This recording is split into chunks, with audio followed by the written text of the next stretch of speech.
Hello mga kabatang Quiapo February 4 episode summary. Sa mansyon ng mga Guerrero lalabas ang pamilya Guerrero at sinbi ni Miguelito na dapat yan ginagamitan ng dahas ngunit sabi ni Roberto bayan mo ang kapulisan dyan. Sa burol naman mikikiramay ang mga magulang nila Enteng at Bulldog at kinausap ni Aling Miray na si Rigor nakikiramay kami at sinabi ni Rigor matatahimik lang ang kaluluha ng anak ko kapag nagbayad na ang mga gumawa nito sa kanila.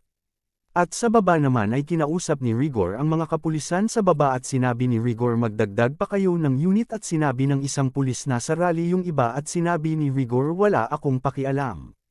Basta dagdagan ninyo ang bantay ang mahalaga mapatay natin si Tanggol at mga kagrupo nito. Sa bahay ni Rigor ay pumunta si Merits at inawat ni Mando ngunit nagpumilit si Tess hanggang sa nakapasok na ito. At sinabi ni Mando nakikiramay ako ngunit baka maabutin ka ni Rigor dito malaking gulo ito Merits umalis ka na baka maabutin ka ni Rigor.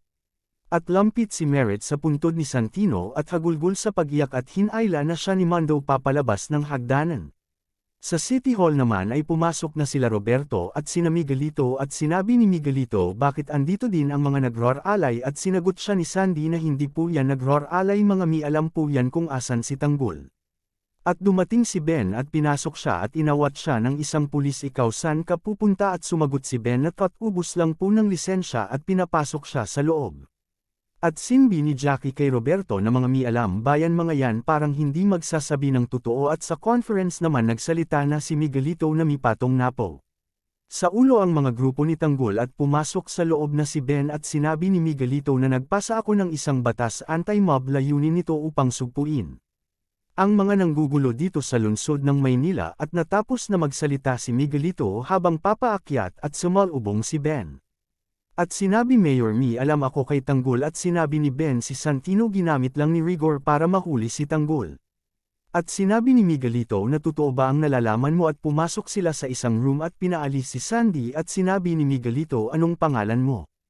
At sumagot si Ben po nagluluksa po ngayon si Tanggol sa pagkamatay ng kapatid niya na si Santino. Mayor Mi isa lang ako request sana ayoko madamay ang asawa ko at sinabi ni Mayor sige at sinabi ni Ben gusto ko din sana ang paunang bayad para sa kaalaman ko. At nagbigay ng pera si Miguelito at kinuha ni Ben para magsalita na ito sa nalalaman niya kung asan sila Tanggol.